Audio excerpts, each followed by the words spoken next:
Santosh Shankar here from Chennai, India.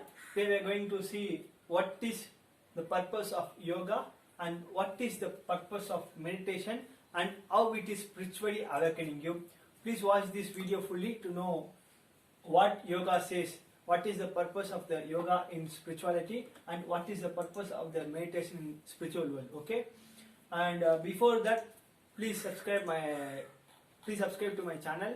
Now also, if you love this video, please press the like button and please share this video with all your friends and family and to someone you know who are traveling in the spiritual path.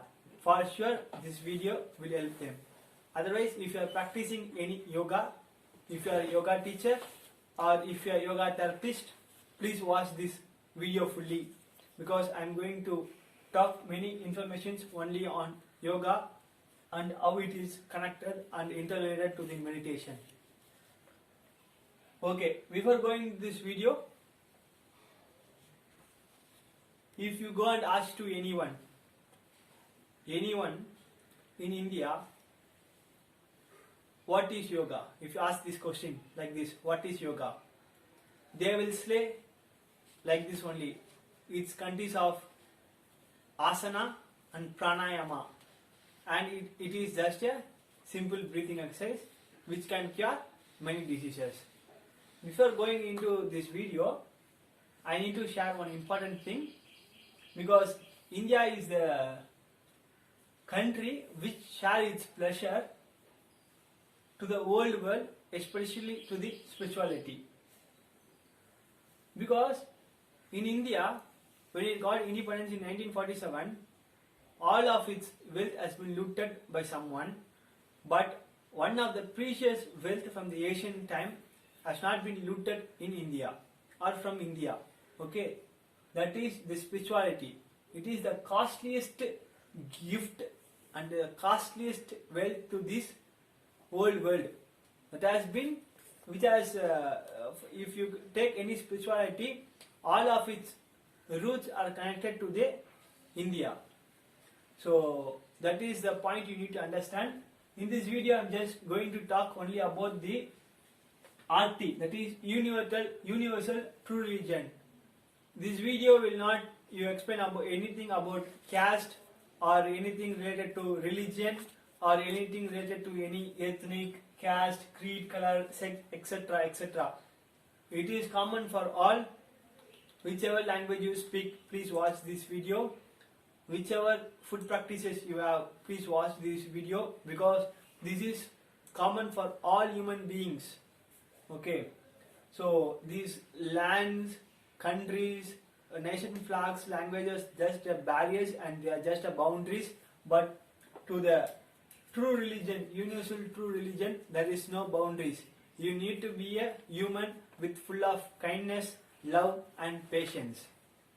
So I am coming back to the same question, what is yoga? I have already told you that many people will say that it is a simple therapeutic exercise or pranayama or asana which can be cured or which is used to cure a particular disease. It can be any disease, because whenever I go and ask to my friends or the people who are running any yoga centers, if I go and ask, means they are giving me one huge application form and they are asking me that do you are taking any medications, or do you are practicing any yoga, do you are practicing any meditations, if possible you are suffering from any disease, please fill that and we will suggest you one good asana, so that if you are practicing it for a month or for 21 days, all your disease can be cured. This is what generally the people in the yoga centers, schools or therapists will usually say like this. But it does not refer to the valuable spiritual of India. I have already told you, India is the costliest and the wealthiest country who share all of its benefits to the spiritual world. But yoga does not refer to the valuable spiritual of our country, and it is very common and ordinary. Whenever you go on to ask any people, they will say like that only. Just yoga is just a way of curing a diseases, or it can prescribed as an alternate medicine to a particular disease. Okay, if there are certain diseases which cannot be cured through medicine, can be tried with this particular asana or pranayama for the therapy. So most of the time they will be suggesting you the yoga as a therapeutic exercise, but what the spiritualism says that yoga is a therapy. What they are practicing or what they are suggesting you is yoga is just a therapy, but not a spiritualism. It is not a spirituality. If you are believing that by practicing asana, by practicing pranayama, or by practicing any simple breathing exercise in the path of yoga, and you consider it as the true yoga, surely, for sure, you need to change your understanding and you need to change your beliefs, because the true spiritualism does not say like that, because the therapeutic yoga and the real yoga doesn't have any connectivity. Okay, so yoga is just a therapeutic exercise, means that is completely wrong. It has, because that yoga therapeutic exercise only turned as a spiritualism. Nowadays they have turned it as a spiritualism. Okay, I'm not blaming any yoga or any particular yoga or any particular yoga teachers or centers or therapeutic practitioners, because I have listed what and all the transition of yoga from the Patanjali period, and even we are going to see what the Patanjali says. In this part we are going to see only about the yoga, and in this side we are going to see about the how meditation also diluted in various forms. But this particularly I am just going to talk about the Vipassana meditation. Okay, so the yoga is not a therapeutic exercise. It just turned us like that. Okay, so what it looks like means it looks like obscure behavior towards important in order to gain any advantage. So it is just it just looks like a psychophancy. So we all should come out of this falsehood that yoga is only a therapeutic exercise, or it can cure only particular disease, or if it is suggested for any one particular disease, if you just think like that, in that only in that aspect, or in that perception that yoga is only for therapeutic exercise which can cure only for diseases, you need to change your you need to come out of this falsehood. Okay, before going into that, I also need to speak about the meditation, how meditation is contributed to the spiritualism. Because Vipassana, I am just going to talk only about the Vipassana meditation, because I am a practitioner of Vipassana meditation. I am practicing from 2018. I have shared few videos in English also. You can just go and watch this video. So Vipassana is a par excellence a spiritual technique for humans. Okay, but now even Vipassana meditation has been distorted and used as a acupuncture and acupuncture pressure technique, because many people, I have, before writing down these many things, I have referred so many books, I have referred so many articles, I have spent around for more than 10 to 12 days to write these whole things, but this is not one particular video which gives you all the solution towards the yoga, what is the purpose of the yoga and what is the purpose of the meditation, because this is a one sample video. You maybe take it as a part 1 video, because I will be doing it as a part 2 also. In that video I will be briefing you so many articles, references, books and etc. Whatever I have gone through the internet, and I have read many things, because one of my good friends have asked me this question: Santosh, what do you think about yoga and what do you think about meditation? Should a yoga practitioner should practice meditation, or should a meditator should practice any yoga exercise? These many questions they have asked. So even I had no idea before doing this video. I have already done this video in Tamil. So to give one solution, I have went through the internet and I have read many articles related to this, and I have just found many truth. So I just don't want to keep all those truth with only myself. So and I'm just sharing with you people all. So for sure I know it will help you all, and for many people it may be an eye-opening video also. Because why I'm saying that that Vipassana medicine has been resorted, because I'm an acupuncturist, because I have completed 4 days course on acupuncture, and I'm giving a free acutouch therapy to many people in Chennai. So many of my friends also know that, and many of people will come to my home to take that touch. So I referred many articles related to that, and just I came to know that even in acupuncture in other countries, not in India, in other countries they are using it as a acupressure technique and also in the acupuncture technique. Okay, even I will suggest Anapana meditation, because Vipassana contains Anapana, Vipassana, Metta Bhavana. Okay, I will always suggest my people to go to Vipassana meditation center if they cannot go to 1 10-day class, that is one full 10 days course. They can do Anapana at their home, because I'm not doing anything. Okay, I'm not teaching them anything. It's a guided meditation. I've just sent them a link. They will be doing whatever the Guruji says. That is, Goenka ji is our Guruji in Vipassana meditation. Whatever he says, people will be following that. But that is good. That is good, because that is for all. Vipassana is common for all human beings. So Anapana is the basic technique and the basic step to basic tool for Vipassana meditation. So it's a guided meditation, so everyone can do that. But some people are taking the raw technique from the Vipassana meditation and they are using it as in the acupuncture techniques. So that is what the Vipassana meditation has been distorted or diluted. That is what I just coming to say. It's a what to say, because it's a gross misuse of highly spiritual technique. Because I have told you many times in many of my videos that there are 112 ways to attain enlightenment, and that Vipassana meditation is the easiest tool for all the human beings to attain the enlightenment. So it's a gross misuse of highly spiritual technique for curing a simple disease, that is a mental disease or mental disorder or a mental stress. So that is very wrong. And also the importance of the Vipassana meditation has been diluted there, because it is a tool which has been used by the Lord Buddha, that is Gautama Siddhartha Buddha, who later turned as Buddha. Gautama Siddhartha later turned as a Buddha. He used the Vipassana real technique, he used the Vipassana technique to attain the enlightenment. And before Buddha also there were many Buddha, and after Buddha also there were many Buddha. All of them, most of them have practices Vipassana meditation to attain enlightenment.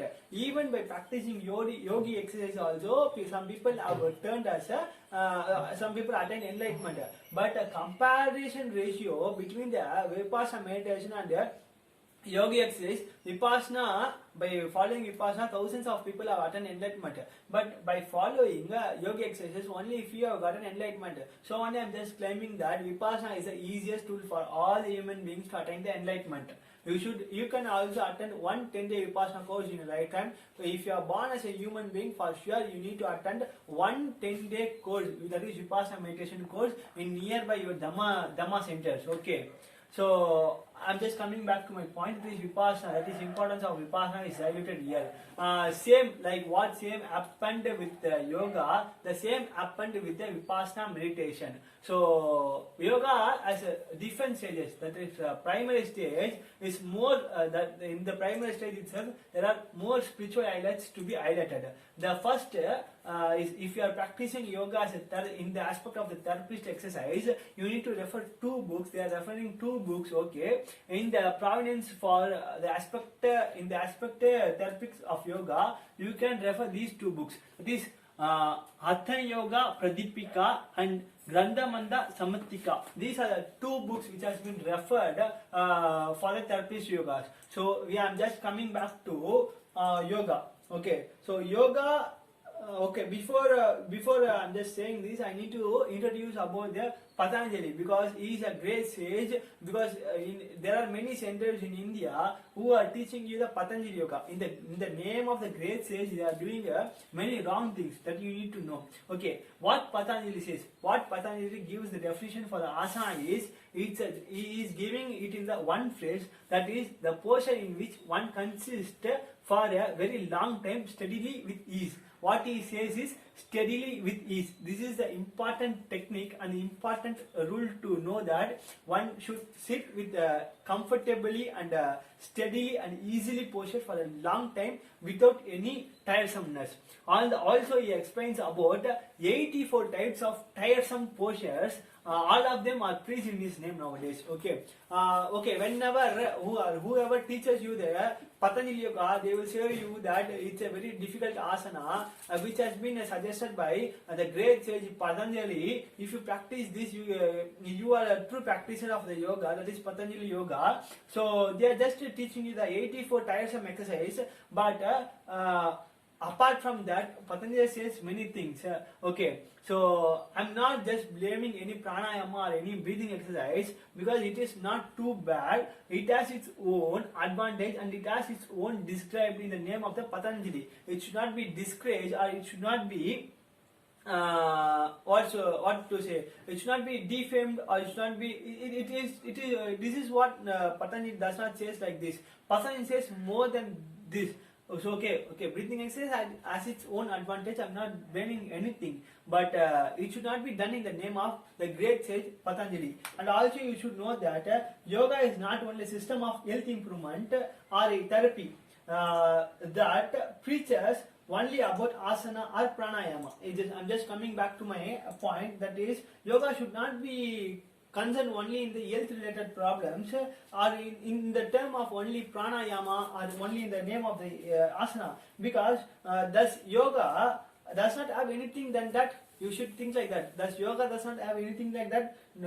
Don't think like that. Okay, don't they are just what to say, they are just fooling us in the name of the great sage Patanjali, because Patanjali says because Patanjali does not say only about asanas or pranayama. He is giving only importance to the 200 sutras. The what importance is being given to the 200 sutras who are teaching you the Patanjali Yoga. Many people are teaching Patanjali Yoga in India, but they are not giving importance to 200 sutras. They are only giving importance to the asanas, pranayamas and 84 tiresome postures only. They are giving main importance to that only, but they are not giving any importance to the sutras. But what Patanjali says is something different from that. That Patanjali, who preaches to become aware of inhalation and exhalation of the natural breath. You need to understand this is the most important point. That is why I am comparing yoga with Vipassana meditation, because natural breath. Understand this natural breath. Because this is, if you know Vipassana, in Vipassana also Mr. Goenka ji, Satyanarayana Murthy Goenka ji says about the natural breath. He will be always saying that natural breath, pure breath, nothing but breath, only concentrate on your breath. This is the sentence what he always uses and often uses to all the Vipassana practitioners who are coming to the Dhammasetu. Okay, and I'm just coming back to my point that Patanjali says that to become aware of inhalation or exhalation of natural breath. So only I'm just saying without Vipassana meditation, because all what the yoga says, if you need to understand the true and the real purpose of the yoga, you should know what is Vipassana meditation or what Vipassana meditation teaches to you. So okay, there is also an intermediate stage in between two of its what to say, it's elongation and contraction wrong of associated with pranayama. Because whenever you sit and do the pranayama, there is an intermittent stage in the yoga, okay. But two of its elongation and contraction, because whenever you breathe, natural breathe and pure breathe, it is wrongly associated with the pranayama. That is what I am just coming to say. Whoever teaching you some breathing exercise is different, and your natural breath, the natural elongation and contraction is wrongly associated with the pranayama. Please understand that. Your natural breath is very important. That is what I am just coming to say. Because Patanjali, I am just telling from the beginning that Patanjali is a great sage. He has a highly spiritual knowledge of yoga. Nowadays, even a kindergarten, that is a PT teacher also, teaches you the asanas, pranayama in the name of the great stage. Even in schools, even in many schools, the kindergarten teachers are teaching this is a Patanjali yoga. Do it, it will be very health benefit for you. Do it in the morning. Do it in the morning. It will be very health benefit. So like that, in the even the people who are not aware what is yoga and they have no true knowledge on yoga, they are just describing it as a Patanjali yoga. That is what I am saying. It should not be done like that. You should come out of that falsehood. Why I am just stressing out this point from the beginning of this video is because we are losing our ancient treasure contained in Patanjali Yoga Sutras. Because what Patanjali says is in 200 sutras, he has written sutras. So you need to read that. I have read a few sutras and also shared my experience with that. But I have not written anything regarding that. But I have remembered some points, so I will be just sharing with you. So we are losing our ancient treasure contained in the Patanjali Yoga Sutra by only teaching that asana and pranayama. So no one will understand about sutras if you only teaching asana and pranayama. So that is my point. Sutras, it's a real technique of yoga. You should know that sutra is a real technique of the yoga, only of yoga. So only sutras will not help you if you doesn't know vipassana, because in 200 sutras of Patanjali, only 15 he has written on his own by gaining his experience or by gaining his knowledge. Only has written 15 sutras by his own. Apart from that, remaining all sutras, more than 150 to 170 sutras, whatever the Buddha says regarding the Vipassana meditation, that is what the Patanjali Sutra also says. So that is why I am saying that only sutras will not help you if you doesn't know Vipassana meditation. And I am just coming back to my point that he is a great stage. Patanjali is a great stage to such extent. You just think to his extent that sutra is not a subject of mental entertainment or surroundings or debate or many to establish a particular philosophical retroactions. Okay, if you know that sutra will not take away the suffering of the bondages, because you will be because what Vipassana says is your soul should be balanced. You should not like anything or you should not suffer, because sufferings come whenever you love something or whenever you hate something. The sufferings and the bondage will come. Okay, to remove out of that, you need to know the real Vipassana meditation. Then only your soul can attain the enlightenment. It is the very easiest tool. From the beginning of this video, I am just saying that. So it is very easiest to attain Vipassana meditation. So this is a real technique behind the Vipassana meditation. You need to come out of your suffering or the bondages. That by reading the sutras, you will not come out of the bondages or the sufferings. So you just please go and attend one 10-day Vipassana course. That is one Vipassana meditation course is equal to 10 days. Okay.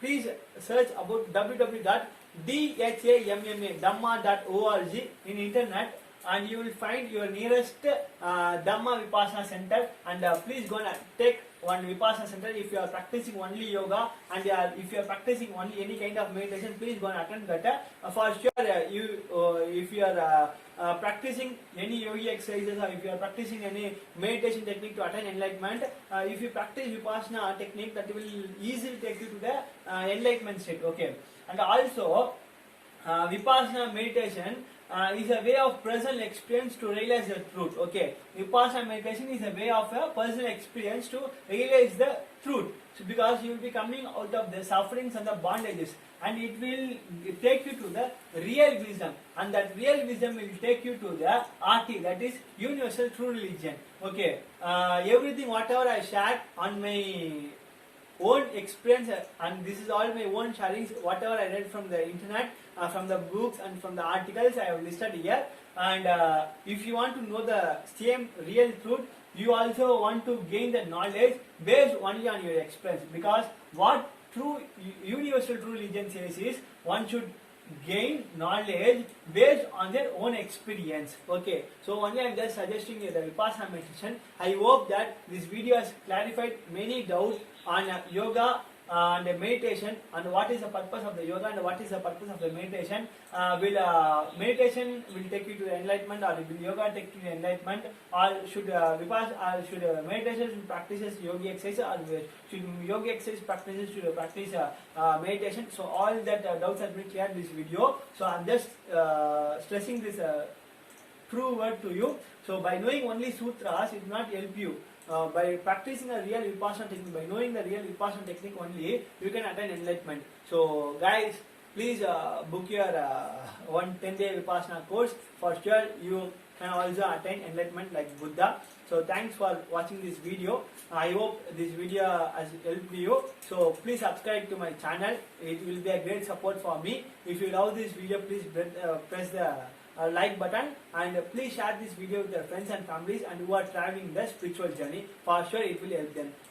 Keep smiling, be happy, stay blessed. Thank you. Bye bye. Take care. We will see you soon in another video.